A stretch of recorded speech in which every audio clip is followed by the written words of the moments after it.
Hey, this is Mark from Casting Crowns, and you're listening to Dispatch Radio.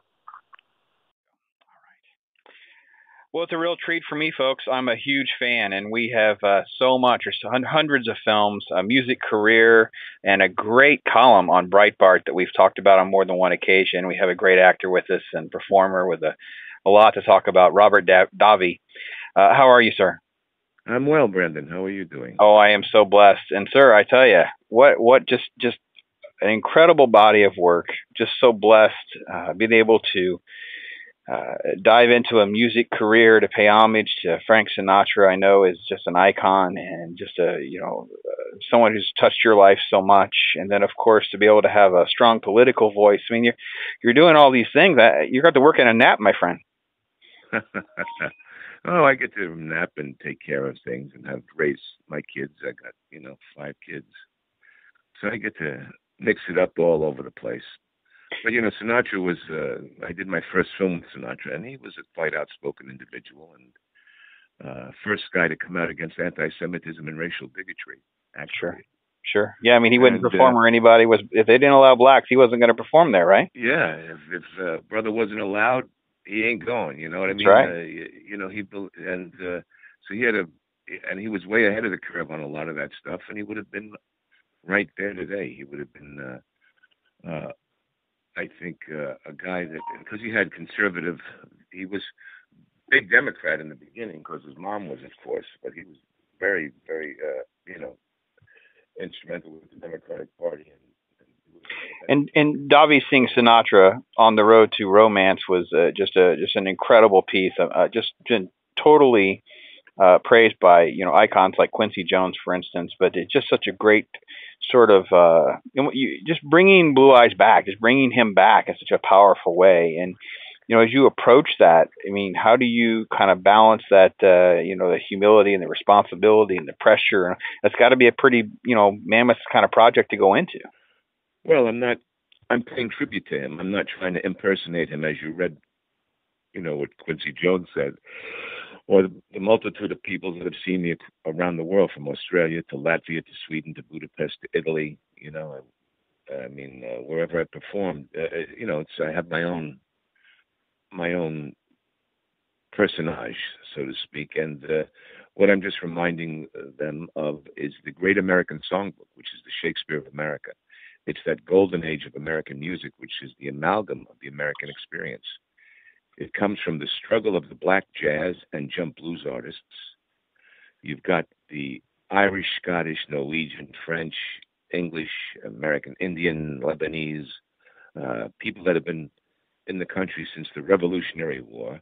And then you have the sons and daughters of Jewish immigrants. A large portion of the songbook is written by the sons and daughters of Jewish immigrants. So this amalgam, of course, you need the Italian to sing it, but the amalgam of the American experience is in this songbook, and that's why it translates all over the world and has now hit the realm of being classical. It's part of our classical, iconic pop culture. And Sinatra sang that songbook better than anyone, I believe. You have great guys doing it today, from Tony Bennett and Bublé and stuff, but there was something about Sinatra. I always called him the first method singer. And he brought his life to the song. He had a diary to his song. And I guess in that spirit, as an actor for myself, that's, besides having vocal prowess, Sinatra also studied opera, as I did, having the vocal depth. He was able to bring the bel canto technique, mixing that in with the acting aspect and the interpretive aspect of personalizing a lyric. So there's a variety of different things that I go into me doing what I'm doing, along with reminding people of his social significance. Because I find in this particular day and age, we're very divisive in our country, more divisive than I've ever felt. Yeah, let me get to that, because your column definitely doesn't hold back and doesn't mince words. And I got to admit that you may have taken a few lumps that you might be able to share with us here, because you hit back, on your work with Hollywood. And you wish you'd captured some of those outtakes, and Hollywood spitting in the face of Christ, and that you're confirming what we're seeing. You're confirming what many actors and other folks have been saying, that kind of thing. I mean, but the country seems to be fueled by division right now, whether it be politics and religion and different. It's like how can they carve us up into little groups and not get unified to do what's right on a bigger picture? It's part of the whole grand scheme of the social progressive agenda. I'm sorry if people out there have that agenda, but it's a throwback to what happened with the look at the revisionist aspect of history, when there were communists in the United States government in the 40s and 30s and 50s. Anyone can research the Venona Project online and look at what Daniel Patrick Moynihan, who was a Democratic senator, he wanted the Venona Project to be made public. What that meant was the Soviets had a code that was encrypted. It was encrypted that they thought no one could break. Well, the Americans broke the code in the 30s. And they didn't know that until much later, until the 80s or 90s, did we let them know that the code was broken, or did they find out? So there's quite a thrilling valley of information that people can find out now that wasn't there before. But I would be saying to you, it was if the Secretary of Treasury of the United States was a communist, confirmed. If a guy like Karl Rove in the White House was considered a communist back then, that's confirmed. You know what I mean? Not that Sure. Karl Rove is, but his equivalent of influence that's how high up. If the editor of the New York Times was a communist, or people in the Times, that was confirmed. So the Venona Project confirms a lot of this stuff. Now, they changed the face to socialism or progressivism, which there are some social aspects, of course. We believe in social justice, but there's an aspect to that it becomes not what the founders intended in our country, from everything that I know or how I grew up. And so you can't have anyway, I'm an entertainer. Shut up and sing, right? That's what. Oh, well, I don't know about that. I mean, this Breitbart work is something to be very proud of. And you've been very transparent and open about the appeal of Donald Trump and what he's tapping into about this political cycle and what we've seen already. And I think that you've hit the nail on the head with a lot of that. Yeah, I don't care that they say that he was a Democrat. Yeah, people change. People have different points of view, and he seems to be a guy that's looking at this to win the election, not to, he's got certain points of view. I like that, look, immigration is a very difficult issue, but it's really simple. You can't come in the country illegally and continue to let it happen. That's the simple part of it. But yet they've kicked the ball down. I've written about that on Breitbart many years ago. Yeah. Anyway, so that's a frustrating. It seems to me that in the 1965 LBJ, they did that Immigration Act that on purpose changed immigration in America so that would eventually change the voting bloc. So when you know about stuff like that, that's subversive. Yeah. But yet people let it go. We've got the Republicans on this side that are quiet and spineless, that really don't, because, and I understand that. Look, all loyalty is based, except when you play Frank Sanchez and James Bond, where I put the line, loyalty is more important to me than money. I mean, but in a lot of aspects, money, not morality, is the principal commerce of civilized nations, as Marlon Brando said in The Formula. You know what I mean? So absolutely. you have a lot of that kind of compromising going on, and I go all over. I was just, I also, anyway, it's confusing. We're talking to Robert Davi about a lot of different things, and it's funny because people may not always recognize your name, but I don't think that you're able to sit down at a meal very often without people going, "I know you from," and then is it Goonies? Is it a certain film like License to Kill, or is it just that you've got that face? They've seen you so many times, they're not quite sure they know exactly, but they know they know you. Well, you got to realize if you've been alive the last 35 years, or since 1977, you've seen me every year in multiple things. Yeah. Now there are some other iconic projects. For instance, Goonies, like you said, is a cult classic. You've got Die Hard, cult classic. Showgirls, cult classic. James Bond is an iconic, most successful series in the history of cinema. Then you've got all the other films in between, some good, bad, and indifferent, but still, I mean, like a film like The Iceman, that's a, classic cult film, brand new. Ray film. Liotta, Michael Shannon, right? Yeah. Yeah, James Franco, come on, Michael Shannon, Chris Evans. Expendables 3. Winona Ryder. Yeah. What? Expendables 3. Yeah, people are going to know you from that. 3, yeah.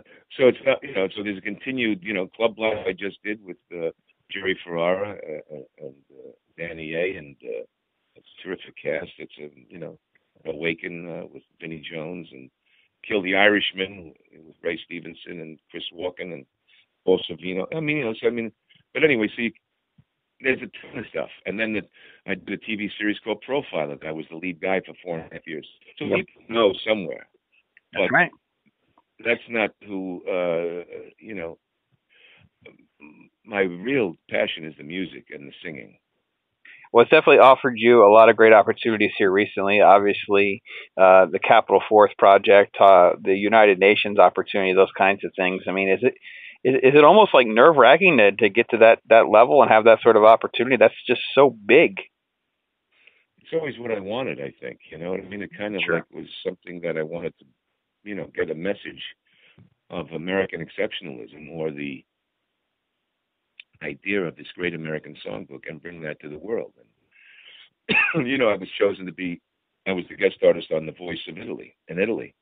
Here I am in Latvia, sold out, an Eastern Bloc country, and the interesting part about that is My Way had a particular significance to them because, and those countries, the Warsaw Bloc countries and the Baltic states, which we're now having a little bit of a concern about in Putin's power grab.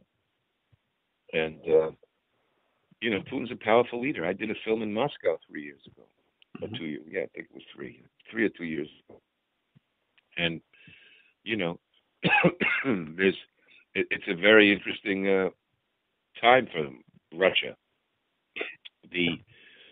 During Gorbachev, the phrase was he termed the phrase the Sinatra Doctrine.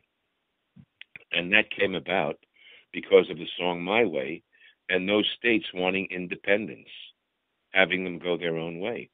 So it's even interesting that in the lexicon of political discourse on a major level that, Sinatra had an effect in some way. So the Latvians, and I'll be in Estonia at a 5,000-seat venue. I was in Australia. So, it affords a lot. I just was in Macau, China, with the United Nations, which was an amazing event, which, just a tremendous group of people. You can agree with some of the ideas and stuff, but it's the projects that they're working on. You look at, there's the whole idea of sustainable energy is an interesting concept, and it's necessary. We can criticize about global warming and this and that and climate change. I don't know all the science on it. I hear this and that and the other thing, but it makes sense anyway. You know what I mean?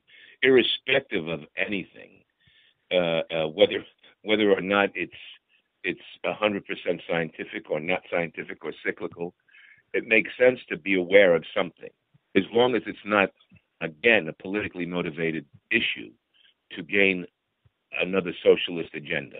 Yep, and that's where, can you hear me? That's the rub. And that's where the Republican Party, the GOP, you see, seems like it's stuck in the scope trials and some of this stuff.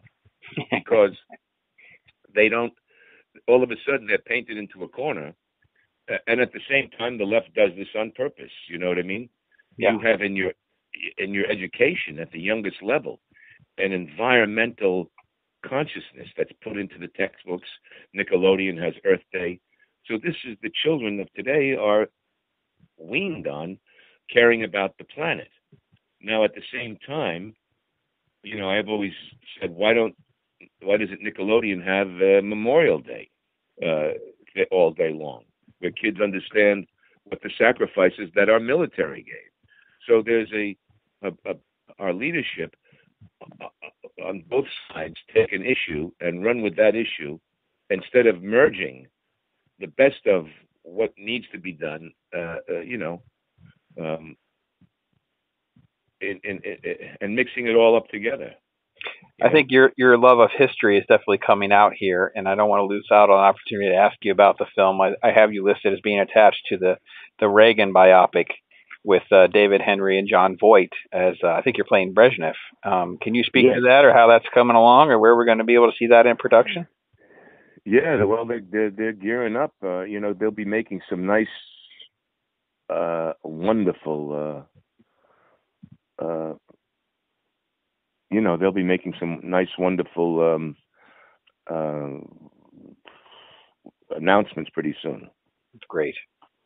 That's great.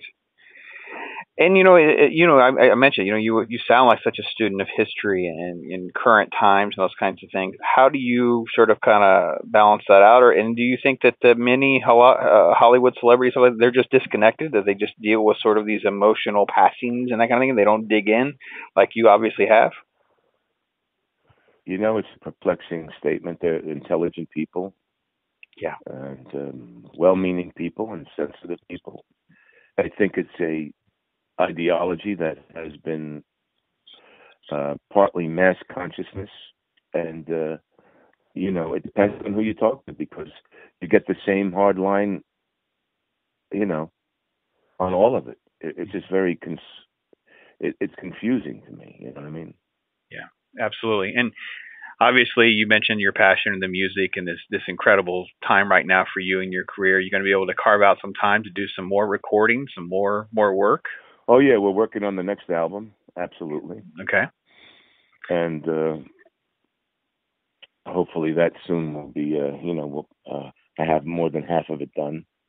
And my last album went to number 6 on Billboard Jazz. So Phil Ramone produced it, and I have, he was a great record producer who passed, unfortunately, a couple of years ago. Well, folks, as you can tell, I could talk to Robert Davi pretty much all day. We're very like-minded. I enjoy his column very much. I love his film and his music. We're huge fans of jazz and Sinatra ourselves personally, and that's come up many times with my wife and I. And your work is such a great tribute, such a great sort of recapturing of what Frank was and is in our hearts, and I love it very much. Love your film Doonby too, by the way. I don't think I snuck that in. That was I was chasing after you for a long while as we were trying to promote that when it dropped. I love that film. I actually went, it's one of the most underrated faith-based films. It kind of landed right before the big faith-based movement. It's almost like it missed like a year. If it had been a year later, it probably would have made about triple what it made. So yeah, you'd think so. Yeah, it's funny how that happens. You just sometimes, timing's everything sometimes in Hollywood. Sometimes it's just marketing, little things. You never know. So anyway, Robert Davi, it is absolutely just such a treat to get a chance to finally catch up with you. I know we'll link to your social media stuff and kind of embed some of the other things we've talked about, and then make sure people can kind of circle around to connect with you if they want to and follow what's going on in your career. And we appreciate it so much. I appreciate it. Thank you, Brandon.